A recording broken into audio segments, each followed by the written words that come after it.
Businessman Opinion.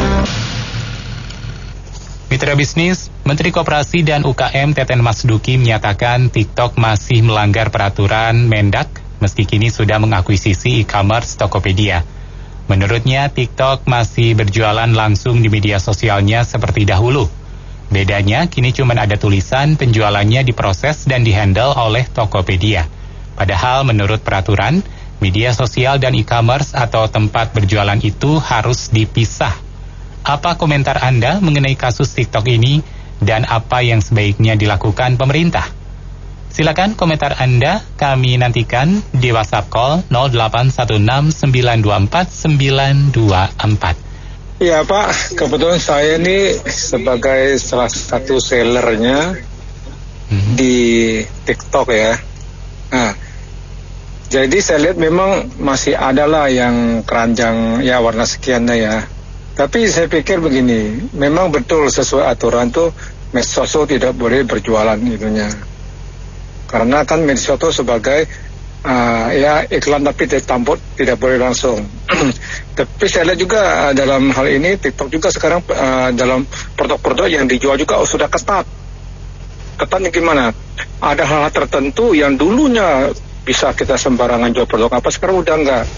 Nah, kebanyakan kita diarahkan ke kontennya lokal, artinya produk yang lokal kita jual gitu ya. Memang yang seperti kata Menteri Koperasi itu benar, itu masih salah ya. Mungkin ya ada untuk selanjutnya mungkin dikasih pencerahan lagi kepada TikTok supaya bagaimana seharusnya supaya kita juga sebagai UMKM juga tidak ya bisa juga berjualan di TikTok seperti dulu lagi.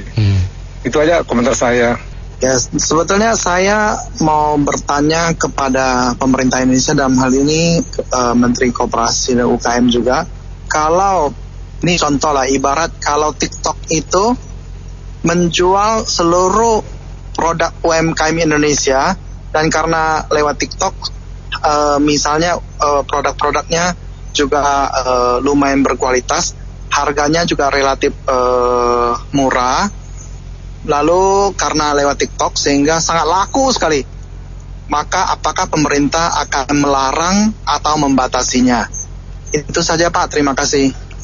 Sebenarnya TikTok ini sangat bagus menurut saya ya, dalam rangka kita memberikan satu marketing dalam hal terutama mereka yang memiliki modal ya, karena advertising ini sangat mahal Pak kalau kita ini dengan sarana-sarana ini. Yang penting itu aturan itu prosedurnya jelas. Artinya gini, karena mereka UMKM terutama Pak itu terbantu dengan adanya media-media advertising di media sosial, baik itu di TikTok atau FB, itu sangat membantu Pak.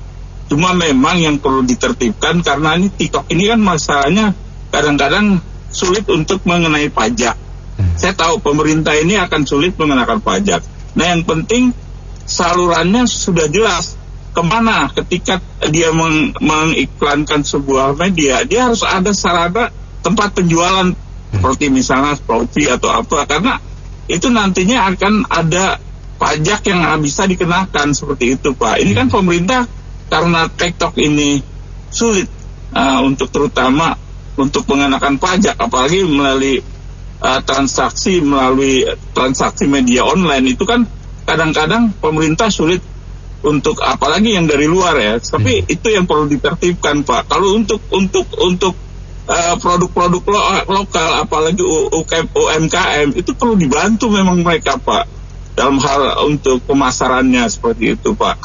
Nah cuma memang yang perlu digarisbawahi adalah mungkin proses pajaknya. Terus walaupun pemerintah sudah membatasi untuk nilai segini itu nggak boleh pakai TikTok. Padahal itu barang-barang produk-produk yang dihasilkan oleh UMKM itu nilainya sangat kecil ya. Kecuali yang produk-produk dari luar itu memang sangat dengan nilai di atas 1,5 juta itu memang betul. Nah ini yang perlu kita atur adalah bagaimana proses pengenaan pajaknya, terus distribusinya seperti apa. Ada media yang bisa dilakukan seperti Shopee atau apa yang memang sudah jelas legalitas daripada perusahaannya tersebut. Artinya si pemasar ini ada media untuk tempat untuk berjualan. Ya, menurut saya sih ya dia ada beli saham, berarti kan ada masukin duit banyak banget tuh ke Indonesia. Cuma kan maksud saya kalau misalnya emang mau diubah ya harus segera bikin. Mungkin sekarang lagi pada sibuk urusan ini penghitungan kali ya. Jadi masih nggak ada yang ya istilahnya urutannya di belakang-belakang lah. Jadi masalah ini masih dibiarkan gitu loh. Kalau misalnya mau diubah ya emang harus segera gitu loh. Cuman gimana ya? Menurut saya sih kita sebagai konsumen nggak ada masalah sih. Cuma kalau misalnya dibilang entar datanya bisa disebar gini, ya saya rasa sih semua udah, ketika kita pakai perangkat handphone ke internet itu semua data-data kita udah pasti tahu gitu loh. Mau pakai Google, YouTube, apa segala macam, menurut saya sih kerahasiaan data sih udah nggak bisa lah dijamin sama Facebook atau siapapun itulah. Menurut kita sebagai pengguna sih nggak ada masalah sih. Itu aja, udah kesebar juga kok. Kita pakai yang lain juga sama, ketahuan juga, nggak harus lewat TikTok. Itu aja sih.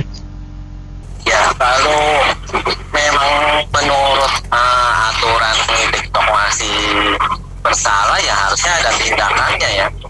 Kenapa sih TikTok berani seperti itu ya? Mungkin karena mereka sebelum ini sudah melihat kasus-kasus sebelumnya bahwa hukum di Indonesia tuh gampang diakalin ya, udah gampang diakalin. Terus pihak yang berwenangnya juga akan bertindak kalau udah viral, kalau udah rame di mana-mana baru ada tindakan. Kalau nggak rame ya nggak ada tindakan. Ya itulah makanya si TikTok bisa seperti itu, walaupun dia udah membeli Tokopedia, tapi kan secara aturan menurut hukumnya itu dia masih nggak boleh berjualan di platformnya TikTok sendiri, dia harus pindah ke Tokopedia.